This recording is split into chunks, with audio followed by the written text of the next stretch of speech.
Hello mga mamis! Para sa araw na ito, magluluto ako ng sabaw. Here are my ingredients.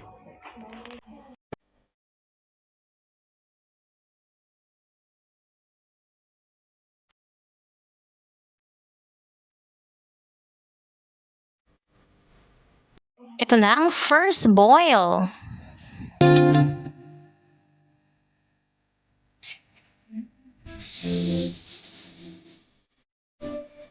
Maglalagay na tayo ng ingredients.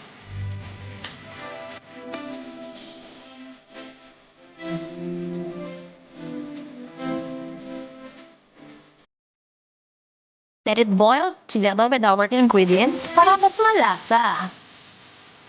After that, pwede nang maglagay ulit ng tubig at titimplahan para magtumami ang sabaw before tayo maglalagay ng gulay.